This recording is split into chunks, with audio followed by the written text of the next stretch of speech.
أعوذ بالله من الشيطان الرجيم. بسم الله الرحمن الرحيم. رب اشرح لي صدري ويسر لي أمري واحلل عقدة من لساني يفقه قولي. رب اشرح لي صدري ويسر لي أمري واحلل عقدة من لساني يفقه قولي. اللہ کا بے انتہا شکر و احسان ہے کہ اس نے ہمیں امن و امان، سکون اور عافیت کی زندگی میسر کی۔ ہم اللہ سے دعا کرتے ہیں کہ اللہ ساری کائنات کے اندر امن و امان اور شانتی کو قائم کر دے، فتنہ فساد خورزی اور جنگ کو ختم کر دے۔ اور اسلام کا یہی پیغام، امن اور شانتی۔ بعد درد و سلام ہو تمام انبیاء کرام پر، خصوصاً ہمارے آخری نبی جناب محمد الرسول اللہ صلی اللہ علیہ وسلم پر۔ حضرات، خطبہ مسنونہ کے بعد قرآن مجید کی ایک سورت کی 3 آیتیں آپ کے سامنے تلاوت کی۔ ان آیتوں میں اللہ رب العالمین نے 3 اہم مقامات کی قسم کھائی۔ فرمائے رب کریم نے والتین والزیتون وطور سینین وہذا البلد الامین، کہ قسم ہے انجیر اور زیتون کی، وطور سینین اور سینا پہاڑ کی، وہذا البلد الامین اور اس امن و امان والے شہر کی قسم۔ اللہ نے 3 جگہوں کی قسم کھائی، 3 مقامات کی قسم کھائی۔ یہ تینوں مقامات کون سے ہیں؟ مفسرین نے بیان کیا کہ انجیر اور زیتون سے مراد بیت المقدس اور اس کے آس پاس کے علاقے ہیں جہاں حضرت عیسیٰ علیہ السلام کی پیدائش ہوئی۔ وطور سینین اور سینا پہاڑ کی قسم کھائی جہاں پر اللہ رب العالمین نے موسیٰ علیہ السلام کو نبوت دی اور توریت دی۔ وَهَذَا الْبَلَدِ الْأَمِينَ اور امن و امان والے شہر کی قسم کھائی، یعنی مکہ مکرمہ کی قسم کھائی جہاں پر اللہ کے رسول صلی اللہ علیہ وسلم کی ولادت ہوئی اور وہیں پر آپ صلی اللہ علیہ وسلم کو نبی بنایا۔ تو اللہ رب العالمین نے 3 اہم مقامات کی قسم کھائی جو 3 پیغمبروں سے جوڑی ہوئی، ایک حضرت عیسیٰ علیہ السلام، حضرت موسیٰ علیہ السلام اور ہمارے آخری نبی جناب محمد الرسول اللہ صلی اللہ علیہ وسلم سے۔ اللہ نے ان تینوں مقامات کی قسم کھا کر ان کی اہمیت، ان کی فضیلت، ان کے مقام اور مرتبے کو اجاگر کیا ہے۔ اللہ رب العالمین جب کسی چیز کی قسم کھا لے تو اس سے پتہ چلتا ہے کہ وہ چیز اہم ہے، اور اس سے یہ بھی پتہ چلا کہ اللہ رب العالمین کے یہاں کچھ چیزیں عظیم ہوتی ہیں، بلند ہوتی ہیں۔ جیسے ہم مکہ کی عظمت کرتے ہیں، مکہ کی تعظیم، مکہ کا احترام ہمارے دلوں میں ہے، مدینہ کی تعظیم، مدینہ کا احترام ہمارے دلوں میں ہے، اسی طرح اللہ رب العالمین نے بتایا کہ مقدس مقامات میں سے ایک مقام بیت المقدس بھی ہے۔ فلسطین یہ اس شام میں شامل ہے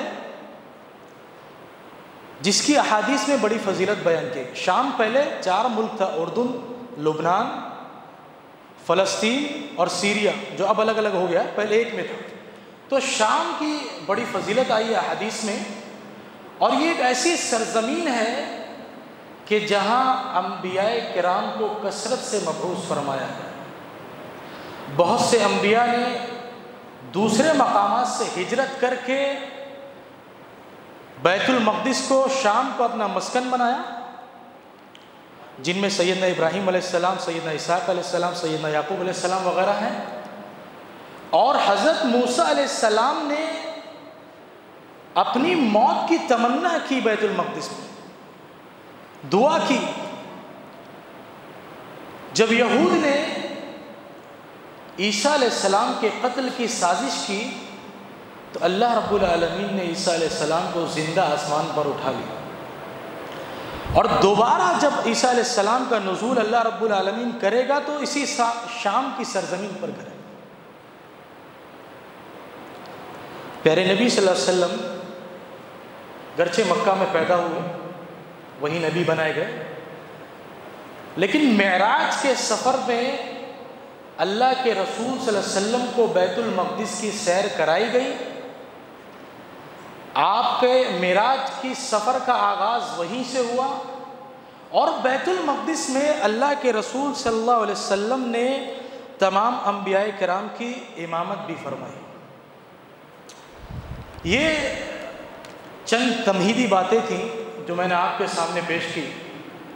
آج کے خطبے میں بیت المقدس کی اہمیت اور فضیلت قرآن و حدیث کی روشنی میں کیا ہے وہ بیان کروں گا، اور موجودہ جو قضیہ، جو حالت وہاں چل رہی ہے اس میں ہماری ذمہ داریاں کیا ہیں وہ انشاءاللہ آپ کے سامنے بیان کروں گا، سیاسی اور جذباتی باتوں سے اجتناب کرتے ہیں۔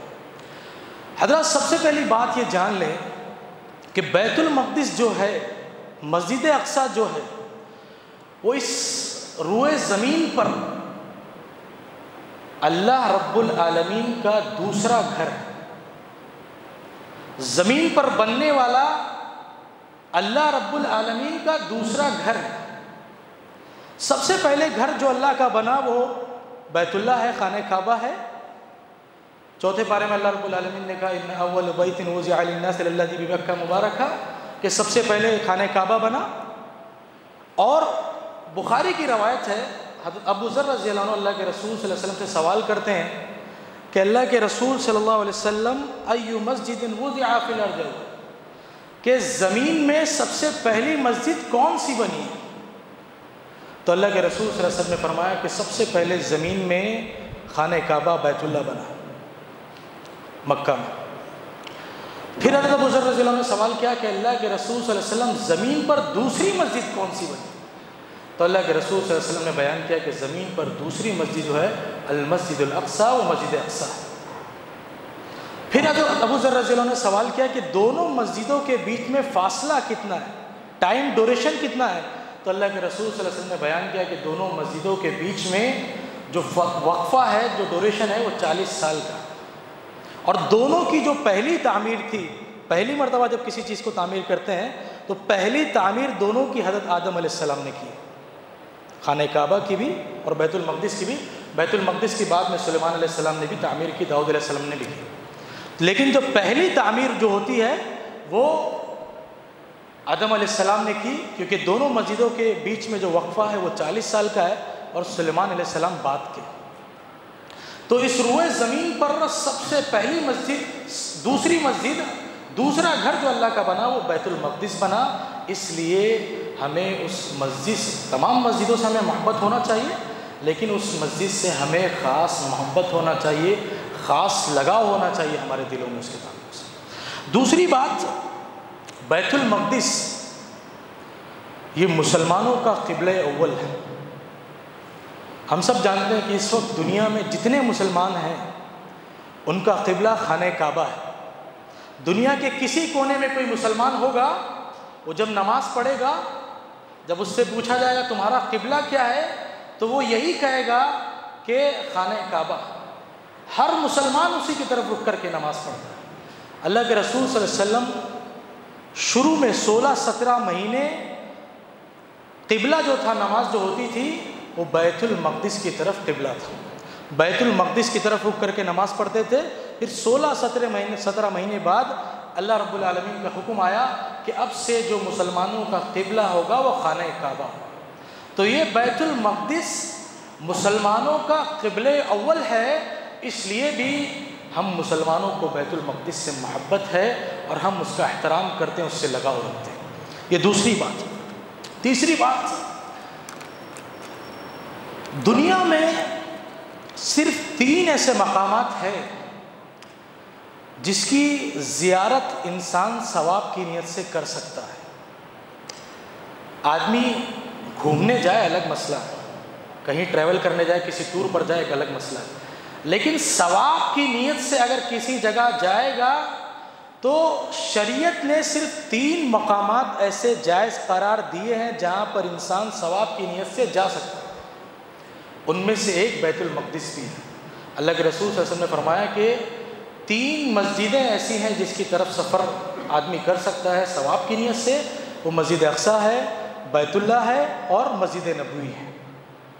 ہم کسی شہر میں کسی جگہ سفر پہ گئے ہیں، کوئی مسجد ہے، وہاں ہم جا کے نماز پڑھ سکتے ہیں۔ نیت نہیں کرنا ہے کہ ہم اسی کے لیے سفر کریں گے، وہاں ثواب کی نہیں۔ جیسے آج کل ہمارے یہاں ہوتا ہے نا کہ باقاعدہ ٹور ٹریول والے پیکج بناتے ہیں، فلاں جگہ کی زیارت، بغداد کی زیارت اور کہاں کی زیارت۔ تو زیارت جو ثواب کی نیت سے اگر ہو سکتی ہے تو وہ صرف 3 مقامات کی ہو سکتی ہے۔ شریعت نے صرف 3 مقامات کی اجازت دی ہے۔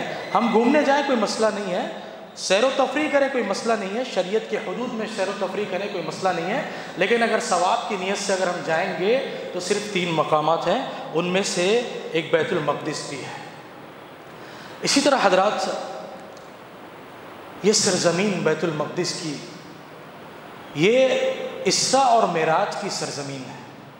جب اللہ کے رسول صلی اللہ علیہ وسلم کو معراج کے سفر پر لے گیا تو بیت المقدس کی سیر کرائی گئی، اور معراج کا سفر یہیں سے شروع ہوا، اور اسی معراج کے سفر میں اللہ رب العالمین نے اپنے نبی کو اسلام پہ ایک بہت بڑا رکن، بہت بڑی عبادت نماز کا تحفہ عطا کیا۔ تو سفر کا آغاز یہیں سے ہوا، بیت المقدس سے۔ تو یہ سرزمین اسراء اور معراج بھی ہے، اور یہی وہ مقام ہے بیت المقدس کا جہاں اللہ کے رسول صلی اللہ علیہ وسلم نے انبیاء کی امامت کروائی، اور بیک وقت تمام انبیاء کرام وہاں موجود تھے۔ یہی وہ جگہ ہے، یہی وہ مقام ہے جہاں بیک وقت تمام انبیاء کرام موجود تھے، اور اللہ کے رسول صلی اللہ علیہ وسلم نے تمام انبیاء کی وہاں پر امامت کروائی۔ حضرات، شام کی اور فلسطین کی احادیث میں بڑی فضیلت آئی، بابرکت جگہ ہے، مبارک جگہ ہے، تفصیل ہے، بہت زیادہ تفصیل میں نہیں جا سکتے، مختصر وقت ہے۔ شام کے تعلق سے ایک حدیث آتی ہے کہ فرشتے اپنے بازوؤں کو شام والوں کے لیے بچھائے ہوئے، یعنی ان کا دفاع کرتے ہیں، ان کی مدد کرتے ہیں۔ اسی طرح شام کے اندر، فلسطین کے اندر، بیت المقدس کے اندر دجال داخل نہیں ہوگا۔ دجال کے فتنے سے ہر نبی نے اپنی قوم کو ڈرایا، تو دجال بیت المقدس کے اندر داخل نہیں ہو سکتا۔ دجال 4 جگہوں پر داخل نہیں ہوگا، بیت اللہ کے اندر، مدینہ کے اندر، طور سنین کے اندر، اور فلسطین کے اندر، بیت المقدس کے اندر۔ تو یہ 4 مقامات ایسے ہیں جہاں دجال بھی داخل نہیں ہو سکتا۔ حضرات، اس کے علاوہ بے شمار ہم اگر قرآن اور حدیث کی صحیح معنوں میں مطالعہ کریں تو بے شمار فضیلتیں، بے شمار واقعات، فلسطین کی تاریخ، فلسطین کا پس منظر، کتنی فتوحات ہوئیں، کتنی جنگیں ہوئیں، پوری تفصیلات موجود ہے۔ ہمارا مسئلہ یہ ہے کہ ہم صرف سارے مسائل کو سوشل میڈیا پر ڈھونڈتے ہیں، ہم سارے مسائل کو سوشل میڈیا پر ڈھونڈتے ہیں، قرآن نہیں پڑھتے، احادیث نہیں پڑھتے۔ بے شمار پیشین گوئیاں قرآن میں موجود ہیں، بے شمار پیشین گوئیاں احادیث میں موجود ہیں، ہم ان کا جائزہ نہیں لیتے۔ ہمیں چاہیے کہ ہم قرآن اور حدیث کو مشکل کے مشکل حالات آئیں، ہم قرآن کی روشنی کو اپنے سامنے رکھیں، قرآن کی تعلیمات کو اپنے سامنے رکھیں، اور دیکھیں کہ کیا مسئلہ ہے، کیا کیا حالات آنے والے ہیں، کیسے کیسے حالات آ سکتے ہیں، اور کن حالات میں کیا ہماری ذمہ داریاں بنتی ہیں۔ اللہ کے رسول صلی اللہ علیہ وسلم کی زندگی میں مشکل حالات آئے، صحابہ کرام کی زندگی میں مشکل حالات آئے، تو انہوں نے ان حالات کو کیسے فیس کیا، کیسے دشمنوں سے مقابلہ کیا، یہ ساری چیزیں ہم کو قرآن اور حدیث میں اللہ کے رسول صلی اللہ علیہ وسلم کی سیرت میں مل جائیں گی۔ اب آتے ہیں خطبہ جمعہ کے جو دوسرا پہلو ہے کہ موجودہ جو حالات ہیں، جو قضیہ ہے فلسطین کے اندر، ان حالات میں ہماری ذمہ داری کیا ہے؟ سب سے پہلی چیز، ہم سب جانتے ہیں کہ فلسطین میں ایک زمانے سے کیا ہوا ہے، ایک لمبے وقفے سے چیزیں چلی آ رہی ہیں۔ ابھی 2 ہفتے سے معاملہ زیادہ سنگین ہوا ہے تو ہم لوگ زیادہ پریشان ہیں، لیکن وہاں سال بھر معاملات چلتے رہتے ہیں، سال بھر کچھ نہ کچھ ہوتے رہتا ہے۔ گزشتہ 2 ہفتے سے تو مصائب، مشکلات اور پریشانیاں اس قدر بڑھ گئی ہیں کہ گویا قیامت صغریٰ ان پر نازل ہو گئی۔ بڑے ہوں، بوڑھے ہوں، بچے ہوں، نوجوان ہوں، بچیاں ہوں، کسی کا کوئی فرق نہیں کیا جا رہا، سب کو تباہ و برباد کیا جا رہا۔ گویا ان پر ایک قیامت ٹوٹ پڑی ہے۔ حالات سب دیکھ رہے ہیں، مناظر سب کے سامنے۔ دنیا کا صرف مسلمان نہیں، دنیا کا کوئی بھی انصاف پسند انسان بالکل واضح الفاظ میں کہنے کو تیار ہے کہ جو کچھ ہو رہا ہے یہ انسانیت کو بدنام کرنے کی اور انسانیت سے گری ہوئی چیز ہے۔ جو ظلم، جو تباہی اس وقت فلسطین کے مسلمانوں پر آئی ہوئی ہے، اس وقت جو فلسطین کے مسلمانوں کا خون جو سستا ہو گیا ہے، دنیا کا کوئی بھی انصاف پسند انسان دیکھے گا تو وہ یہی کہے گا کہ یہ ظلم ہو رہا ہے۔ لیکن مسئلہ یہ ہے کہ مسلمانوں کے خلاف ہو رہا ہے نا، اس لیے لوگ آواز نہیں اٹھا رہے۔ مسلمانوں پر ظلم ہو رہا ہے، اس سے لوگ آواز نہیں اٹھا رہے۔ تو ہماری ذمہ داری سب سے پہلے یہ ہے کہ ہم مظلوموں کے درد کو اپنا درد سمجھیں، مظلوموں کے درد کو اپنا درد سمجھیں۔ آپ ویڈیو دیکھ رہے ہیں، تکلیف ہے، جو بچوں کی ویڈیو آ رہی ہے، اس بچے کی جگہ اپنے بچے کو رکھ کر تصور کریں کیا حالت ہوگی ہماری۔ ہمارے گھر میں بچے کو ذرا سی تکلیف ہوتی ہے، کچھ کٹ گیا، گر گیا، بچہ سائیکل چلاتے ہوئے گر گیا، کہیں سر پہ لگ گئی، تو ہماری پوری روح کانپ جاتی ہے۔ اور وہاں لوگ پورے خاندان اور پورے قبیلے کو اپنے سامنے مرتے ہوئے دیکھ رہے ہیں۔ صرف جو اسپتال پر جو حملہ ہوا ابھی، وہ ایک جملہ میں آپ کو ایک عبارت بتا دیتا ہوں جو سوشل میڈیا پہ چل رہا ہے۔ ایک آدمی کہتا ہے کہ میرا بچہ اسپتال میں تھا، وہ ٹھیک ہونے کے قریب تھا، وہ جاتا ہے اپنے بچے کو دیکھنے تو کیا دیکھتا ہے کہ نہ وہاں بچہ ہے، نہ وہاں ڈاکٹر ہے، نہ وہاں اسپتال ہے، سب کچھ برباد کر دیا ان لوگوں۔ ابھی تک یہ تھا کہ لائٹ، بجلی، کھانا، یہ ساری چیزیں بند کی تھیں شروع میں، لیکن ابھی پچھلے پرسوں رات میں انہوں نے جس اسپتال میں لوگوں کا علاج ہو رہا ہے اس اسپتال پر بھی حملہ کر دیا۔ یعنی ظلم کی جو انتہا ہے اس کو پار کر گئے۔ تو ہمیں ان کے درد کو اپنا درد سمجھنا ہے۔ قرآن کہتا ہے انما المؤمنون اخوہ، کہ مسلمان آپس میں بھائی بھائی ہیں۔ اللہ کے رسول نے فرمایا مثل المؤمنین فی توادہم وتراحم وتعاطف کمثل الجسد الواحد، کہ مسلمانوں کی، مومنوں کی مثال آپس میں ایک جسم کے جیسے ہے۔ اگر جسم کے ایک حصے کو تکلیف پہنچتی ہے تو جسم کا دوسرا حصہ اس تکلیف کو محسوس کرتا ہے۔ ہمارے پیر میں اگر چوٹ لگتی ہے تو سر، دماغ، سب چیز میں اس کا احساس ہوتا ہے۔ تو دنیا کے کسی خطے میں، کسی علاقے میں، کسی سرزمین پر اگر ایک مسلمان کو بھی کوئی تکلیف پہنچے گی تو اس تکلیف کا احساس ہمارے دل میں ہونا چاہیے۔ یہ ہمارے ایمان کی دلیل ہے۔ ہمارے دل میں وہ درد ہونا چاہیے، وہ درد، اس درد کا احساس ہونا چاہیے۔ یہ ہمارے ایمان کے زندہ ہونے کی دلیل ہے۔ صحیح معنوں میں ہم تبھی مومن ہوں گے جب ہم اس درد کو محسوس کریں گے، لیکن ہمارے حالات دیکھ کے لگتا نہیں کہ ہمارے اندر وہ ان لوگوں کے جو مصائب ہیں، جو مشکلات ہیں، جو مظالم ہیں، ان کا احساس ہمارے اوپر نظر نہیں آتا۔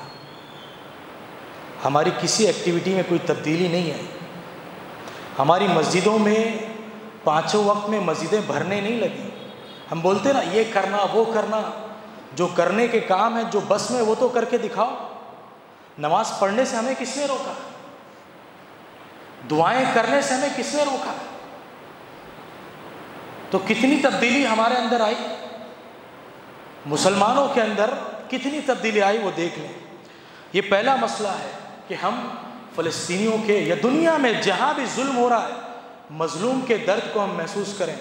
مظلوم ہوتا ہے، اللہ کے رسول صلی اللہ علیہ وسلم فرماتے ہیں کہ مظلوم اگر بد دعا کر دے، وہ چاہے کسی مذہب کا ہو، اس کی بد دعا کبھی رد نہیں ہوتی۔ تو مظلوم کے حق میں ہم آواز اٹھائیں۔ دوسری چیز جو فلسطین کے لیے ہمیں کرنا ہے، خلوص دل سے ان کے لیے دعائیں کریں، مظلوم کے لیے دعائیں کریں اور خوب دعائیں کریں۔ ہر آدمی دعا کرے، صرف امام صاحب کی دعا پر نہ ٹکے رہے کہ امام صاحب نے ایک دو وقت میں قنوت نازلہ پڑھا دیا مسئلہ حل ہو جائے۔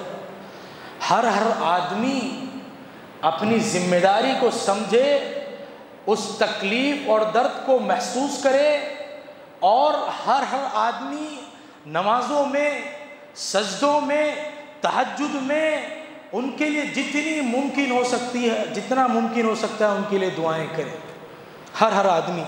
ہمارا آپ کا مسئلہ کیا ہے؟ جوش جذبے کا مسئلہ ہے۔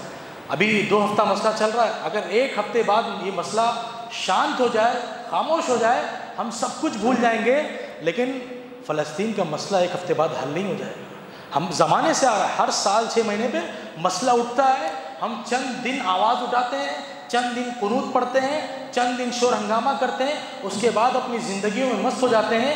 ہم کچھ نہ کریں، لگاتار ریگولر ہم دعائیں تو کر سکتے ہیں، لگاتار ریگولر ہم دعائیں کر سکتے ہیں، دعائیں کریں، ہمارے بس میں دعائیں تو ہیں۔ اور میرے بھائیو ایک بات اور کہتا ہوں، آج دعائیں ہو رہی ہیں، بیت اللہ سے مسجد حرام سے بھی دعائیں ہو رہی ہیں، مسجد نبوی سے بھی دعائیں ہو رہی ہیں، دنیا بھر میں اللہ کے چاہنے والے دعائیں کر رہے ہیں، لیکن ہماری دعائیں اثر انداز نہیں ہیں۔ کیوں؟ اس کی وجہ کو تلاش کریں۔ آج ہم کہتے ہیں کہ یہودی غاصب ہے فلسطین پر، میرے بھائیو ہم خود بھی غاصب ہیں۔ ہم نے قوم کا پیسہ غصب کر لیا، ہم نے بھائیوں کے حقوق غصب کر لیے، ہم نے بہنوں کی وراثت کو غصب کر لیا، ہم نے مسجد مدرسے کی زمینوں کو غصب کر لیا۔ طاقتور کمزور پر ظلم کرتا ہے، ہمارے سماج میں بھی کرتا ہے۔ ہم اگر مضبوط ہوتے ہیں تو اپنے پڑوسی پر ظلم کرتے ہیں۔ تو ہم خود بھی غاصب ہیں، ہم خود بھی ظالم ہیں، ہم دوسرے کے ظلم پر تو آواز بلند کر رہے ہیں، لیکن ہمارے اپنے خود کے مظالم ہمیں نظر نہیں آ رہے، ہمارا اپنا خود کا ظلم ہمیں نظر نہیں آ رہا۔ آپ دیکھ لیجیے دنیا میں جہاں بھی مائنورٹی ہے، کوئی نہ کوئی میجورٹی اس کو پریشان کر رہی ہے۔ ہم بڑی بڑی باتیں کر رہے ہیں، بڑی بڑی چیزوں کی باتیں کر رہے ہیں، بڑی بڑی چیزوں کے خلاف آوازیں اٹھا رہے ہیں، لیکن ہم خود اپنے گریبان میں جھانکنے کو تیار نہیں ہیں۔ ہمیں اپنی برائیاں نظر نہیں آ رہی، ہمیں اپنی ظلم و زیادتی نظر نہیں آ رہی۔ بیوی شوہر پر ظلم کر رہا ہے، ساس بہو پر ظلم کر رہی ہے، طرح طرح کے بھائی کی زمین، باپ کا انتقال ہوتا ہے، جس بھائی کے پاس پاور ہوتا ہے، جو بھائی بزنس میں پہلے سے ہوتا ہے، وہ بولتا ہے نہیں اب تو سب میرا، میں ہڑپ لوں گا، جاؤ جو کرنا ہے۔ کورٹ کچہری کا مسئلہ، مسجدوں اور مدرسوں تک کی زمینوں کے لیے ہزاروں لاکھوں کیسز ہمارے ملک میں چلتے ہیں، اور ہم بات کرتے ہیں دوسری جگہ کی۔ تو ہم اپنے گریبان میں جھانکیں کہ کیوں ہماری دعائیں قبول ہو رہی ہیں، کیا وجہ ہے؟ ہم حرام کاروبار کر رہے ہیں، سود کھا رہے ہیں، سود کھلا رہے ہیں، اپنے بچوں کو سود کھا رہے ہیں، کھلا رہے ہیں، اور اس کے بعد ہم کہتے ہیں ہماری دعائیں قبول نہیں ہیں۔ تو سوچنے کا پہلو، غور کرنے کا پہلو ہے۔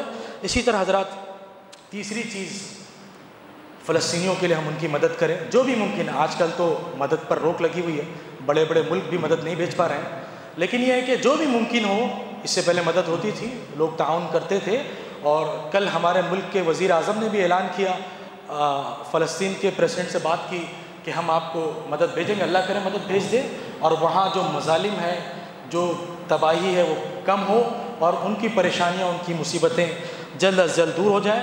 چوتھی چیز جو ہمیں کرنا ہے وہ ظلم کے خلاف آواز اٹھانا ہے۔ ظلم پر خاموشی یہ بہت بڑا گناہ ہے، ظلم پر خاموشی سے اللہ رب العالمین کا عذاب نازل ہو جاتا ہے، لہٰذا ہمیں ظلم پر خاموشی نہیں اختیار کرنی ہے، ہمیں ظلم کے خلاف آواز اٹھانا ہے، ظلم کے خلاف ہمیں کسی حال میں خاموش نہیں رہنا ہے۔